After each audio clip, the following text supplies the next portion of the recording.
Welcome to the Nonprofits, another exciting episode that can only go up. Now, when I say up, I don't mean that kind of up, but I'm talking about looking up. Aaron, why don't you go ahead and fill us in? Yeah, Earthlings are witness to a once-in-a-civilization event as Comet Suchin Shan Atlas, or as it's technically known, C/2023A3, has been visible from Earth since the end of September and will continue to be visible through the end of October of 2024, as on the comet's 80,000-year journey around the sun. The last time this comet was seen by any creature on Earth, woolly mammoths were walking around, and Homo sapiens were still hunters and gatherers. For those in North America, if you look up to the southwest about 90 minutes after sunset, you should be able to see the comet up until October 20th. Humans have done wild, unpredictable things when they see unprecedented celestial events like this. Is this comet a portent of things to come, or a reason to let our human freak flag fly? This story is from Earth.com by Eric Rawls, published September 29th, 2024. Thanks, Aaron. And I've got to say that being the oldest person on the panel, I just want to assure that everyone that I was not around the last time this comet came around.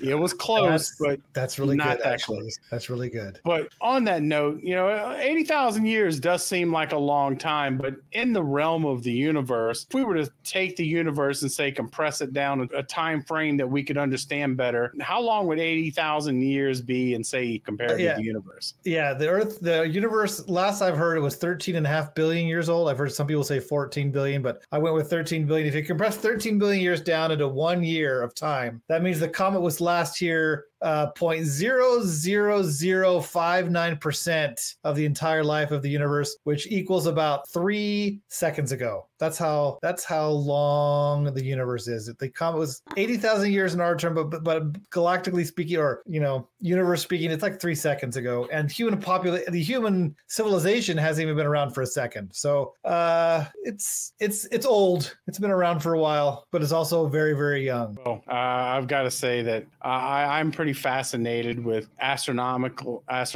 things. When I was a kid, I bought a telescope and was just absolutely fixated with a lot of these things. But I know that many people don't really know the difference between one celestial object to another. So, AJ, I was wondering, can you share some clarification on that? I'm glad you asked. I mean, I love science, clearly, so allow me to get a little bit nerdy and technical here for a moment.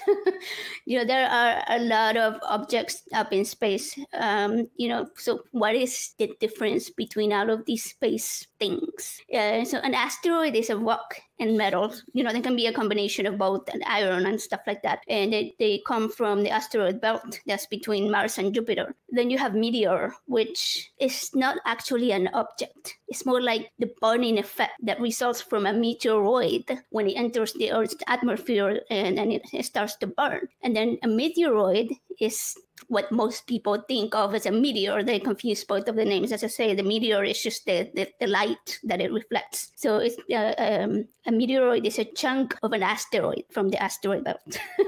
And the comet, which is what we're talking about here, is mostly ice and dust. Although sometimes it can sort of grab rocky objects along the path because it's traveling so fast and it's made of ice. So, stuff kind of sticks to it. And so a comet is just kind of like a bunch of space junk. That's why they're often called dirty snowballs. Well, I have to first say that when Stephen mentioned the 80,000 years, and you seem to be buying into that too, I just want to go ahead and start out with lies of the devil, because we all know that the world is actually 6,000 years old and started on a Tuesday around 3 p.m. So I don't know what you guys are talking about. Reference acknowledged. Timeline is clearly laid out in the genealogy of Jesus found in Luke chapter 3. Amen, brother. And I'm glad you're aware of it. Now, Stephen, I know that you're an artist, so I know that you're going to look at this from an artist perspective. What do you see in this whole story about this comet and its 80,000 year trip? What do you you see with this? Like I cannot wrap my brain. I just you want to know how good I am with numbers? I just found out today that I sent a package. I thought I was sending it to my address, but I like mixed up two numbers. I sent it to 451 instead of 541. I've lived here for 2.5 years, and I still can't keep my address straight. That's how well numbers click in my brain, right? So 80,000 years is just, what does that even mean? And especially like the idea that this comet is, orbiting the sun, and it's spending most of its time out beyond Pluto. Like, it's that far away, and yet still the sun is what is like whipping. It's still, the sun is pulling. Like, how does this work? It just, like, I know, if for myself, if I hopped into a car and I drove away from anything for 40,000 years, at no point would I say, you know what, I feel like I should turn around and go back to where I came from. After 40,000 years, I'm like, no, I am gone. I do not owe you anything. I'm going to just keep on going in the direction I'm going. I am not turning around. And yet for this comet, it is out there for so far, for so long. And he's like, you know what? I just can't say no to that sun. I just got to keep on being tugged around by it. It just blows my mind. Well, I've got to say that with the name, and I'm not even going to try to enunciate it. I'm glad Aaron had that job. And I'm going to leave it with him. And I'm just going to call it the Dorothy comet, because clearly it thinks there's no place like home. So it's coming back. Now, seriously, though, Aaron, why do you think there's this tendency with us, and I don't mean us particularly on the panel, but human tendency, to assign meaning to celestial events like comets? And how do you think that influences our understanding of science versus mythology? Well, I think it's built in. I think it evolved. Our brains evolved to be storytelling brains. Don't know why. It must have something to do with survival and being able to notice the things that are dangerous to us and surviving those dangers. But our brains literally make up stories on what's happening in the world, literally make things up. And so when you see a comet in the sky, oh my gosh, what the heck is that? It must mean the world is about to end, or or you see an eclipse, a solar eclipse or a lunar eclipse. Oh my gosh, what does that mean? The sun is red. Oh my gosh. So your brain has to know, and it wants to know so bad that it just makes shit up. It makes stories up. And that's the beauty of science is. The beauty of science is it eliminates that bias that we have. It takes all the biases that we have, the confirmation biases, the ad populum biases, all those biases that we have, and it tries to get rid of them. And it tries to see the world for the way it really is. It tries to find out, what is the truth? How does the world really operate? What is that big thing in the sky? Is it a monster coming to devour the earth, or is it something else? And science then investigates and tries to figure out what's the truth here, what's going on. And fortunately, we live at a time where science is kind of king. Without science, we wouldn't be talking on these electronic devices. We wouldn't have the internet. We wouldn't have the travel that we have. We wouldn't be able to understand that a comet is just a hunk of ice that's literally falling towards the sun and melting, and that's why we see it has the long tail, right? We without science, we wouldn't know that an eclipse is just the Earth getting in the way of the sun, or the moon getting in the way of the sun and blocking it from the Earth's view. So science is an invaluable tool to helping us understand the truth of what real reality is like without all our storytelling nonsense in our brains getting in the way. And without science, you would not be watching it on Prophets. You would not be. That is absolutely not. And speaking of science, hail science. I think I hail science. I completely agree. And, I think that you hit on several good things talking about, science and how it takes away these biases, and these allow us to look at the data and sort out things. But that also kind of goes to a question I wanted to talk to you about, AJ, is about, we have computer simulations and we can calculate these things. I know that some people look at this and go, you're taking the mystery away. You're taking the fun out of it by breaking it down in the numbers. But what about you? How do you feel about that? I know you enjoy science. Does it deepen your appreciation for these type of events, that we have been able to learn so many things? And we obviously don't know everything, but that we've been able to learn learn this and understand and predict these types of things? Yeah, Aaron said, we have been able to do so many things through science, and science is just, to me, is amazing. And we have been able to learn some incredible things about the history of humans, the Earth, the galaxy, the whole universe. And science is exactly what has helped us understand that the last individuals to witness this, cosmic event were our ancestors who first ventured out of Africa 80,000 years ago. And there are several factors that scientists can use and look at to determine when a comet will come close to the Earth and whether it has come close to Earth before. They can use computer simulation, which is extremely intricate and complicated and detailed. They can calculate the speed, the size, the axis, the rotation, and they can observe the orbit for long periods of time to learn, what shape the orbit has, whether it's, a perfect circle or oval, or whether it's just fluctuating, and how long it takes that orbit, after it has gone through it a couple of times. So it's just mind-blowing, as Stephen mentioned, what kind of work goes into getting a more detailed history about these objects, because they can look at any kind of object, like we said, comets, meteors, meteoroids, asteroids, any kind of object, and tell you exactly where it was and what it's going to be. And I wish this kind of stuff got a lot more attention. I was very tempted to ask Stephen a very simple question. And of course, by simple, I mean, what do you think that cosmology would look like explaining a comet from the flat Earth perspective? But I'm not going to do that.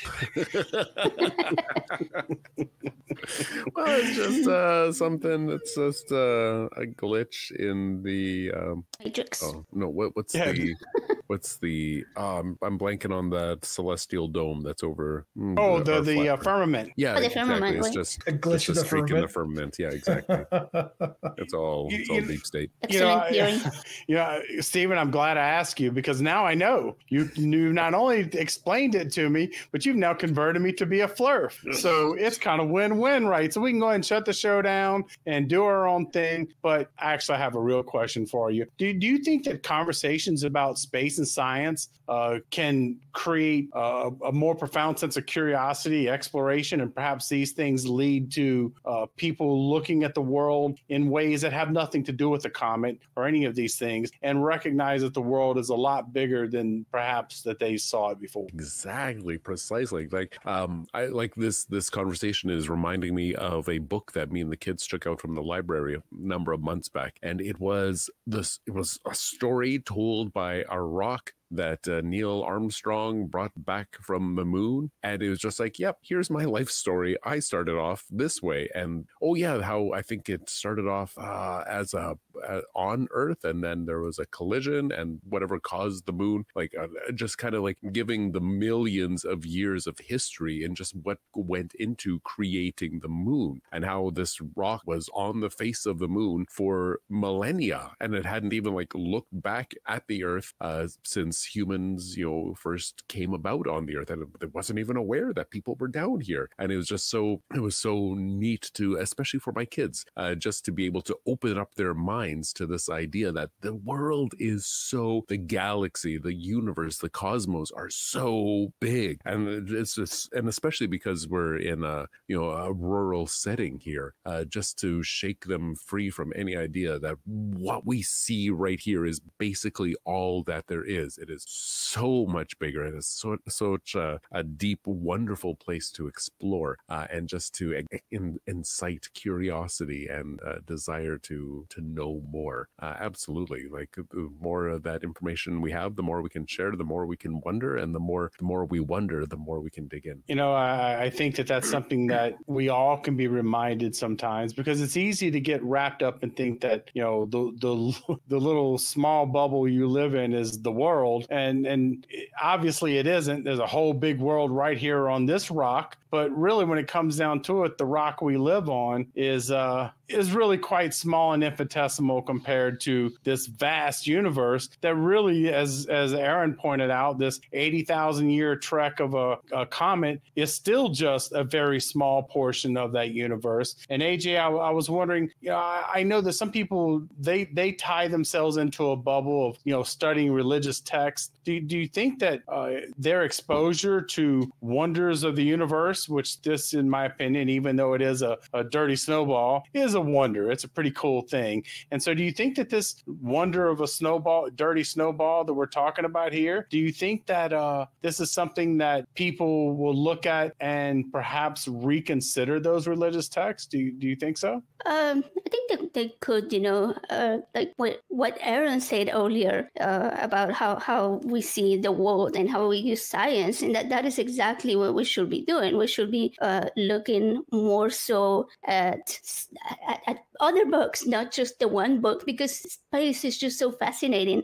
So I'll never understand why people spend, their lives studying scripture and grasping at straws to make sense of these supernatural claims when they could just look up at the sky, make an effort to understand what's actually truly going on up there. There's no heaven, there's no sky daddy, there's no supernatural involved. But I suppose that, the vastness of the cosmos can sometimes feel intimidating because it's just so complex and a lot of people have a hard time understanding it. I think you're right. And one of the things that I wanted to reach out to Aaron on is, Aaron, do you think that there's enough focus on scientific literacy and, and not just in astronomy, but in sciences in general? Do you think our society tends to gloss over that, or do you think that we could benefit from a greater focus on? I think we can definitely benefit from a focus on science. I think we could really benefit from a focus on understanding that humans are bias machines. That we do not see the world the way it really is. And all you have to do to prove that is go do a search for what is it? Of course, every time I want to say it, illusions, optical illusions. Go do a search on the internet for optical illusions or audio illusions, and you'll see that our brain does not process the world in a truthful, accurate way. And so I think if people understood that we are just emotional, irrational creatures, and that the purpose of science isn't to, disprove, isn't to, tell you that your religion is a lie. The purpose of science is to help us see the world in an accurate way. And then whatever the consequences of that is, let those consequences be. But science is there to show us the way the world really is, and help us understand how things really work. Because when we understand how things really work, then we can control them, we can understand them, we can move forward, we can take advantage of them. And yeah. Well, I was just wondering, I know that I'm going to go ahead and get all my family and friends together to prepare for the comet. We're going to have a nice big prayer meeting. Okay, no, maybe we're not. But, this is definitely one of those things that I think, and I think you're right, Aaron. I think that it's not our goal necessarily, or it's not the goal at all for science. Science is not about a God claim. But I do think that scientific illiteracy does help allow certain bad beliefs to be perpetuated. And I think that when people learn things and they understand that somebody's not just pulling up a number of 80,000 years out of their rectum and saying this is the official science, and they understand the science behind it, sometimes that causes people to reconsider their views. Now, and it can be threatening. It can be threatening for science to reveal things about the universe that contradict our deeply held beliefs. And that's a really tough spot to be in. Yep. And, for me, I was raised in a very conservative sect that almost everybody was young Earth, but I wasn't. My dad had a geology background, so he thought the idea of a young Earth was just absolutely stupid. But he also, so I learned a lot of things like the global flood wasn't true, and that the Earth wasn't 6,000 years old. But it is, for some people, it's almost like it's a personal offense if you even imply that this could be the case. And well, far be it from me to offend anybody. I would never do that. Oh, you're okay. The least offensive Once person again, I've ever known. But I was wondering, Stephen, did you have anything you wanted to wrap up with? Yeah, like the more we know, the more we understand, the greater the more the doors that will be opened up to us, the better we can understand our place in the world and maybe how we can save it from ourselves. Yeah, and I think you might have set a really high bar there, but yeah, we can hope for that. Now, AJ, anything you want to close with? Yeah, I wanted to add to what Aaron said about science literacy. Science communication is incredibly important for societies to grow and make progress. Like when I was reviewing this article, I realized how little I know about astrophysics, but that is exactly what I love, having experts explain it to me in simple terms and, that I can understand. Like I love listening to Neil deGrasse Tyson and there's another one, Sabine Hossenfelder, I think is her name. And they make learning about astronomy and physics fun and engaging. And there are so many other scientists sharing about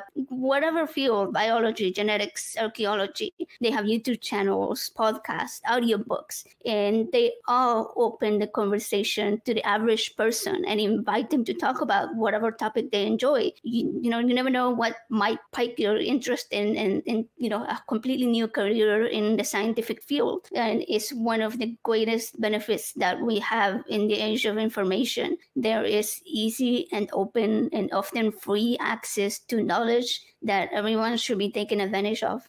Well, this is a little awkward because I thought they scheduled you on the program tonight, AJ, because of your technical astrophysics and expertise. So this is very unsettling. So I'll have to talk to somebody about that. But Aaron, is there anything you wanted to close with? Yeah, we are emotional creatures. We're irrationally emotional creatures. And so science can sometimes get in its own way in trying to communicate the amazing universe that we live in. And so it's really important that when we tell scientific stories, that we tell stories. And that can kind of seem disingenuous or contradictory to science. But the best science communicators tell stories about the science, and they help you feel the importance of the science and why it's there. And so remember, tell a story, tell a good story that has basis in scientific fact and truth. I think that's a good way to look at things, because if you talk over your audience, no one's going to hear you. And with that type of approach of telling stories, you get people interested and engaged and wanting to learn more. And with that type of attitude, people will put the effort in to learn more. Now, I will say, though, that I know that we have episodes, just want to let everybody know, drop on Monday, Wednesday, Friday, and Saturday at 6 p.m. Central Time. But if you don't want to wait till then, and you definitely don't want to wait 80,000 years,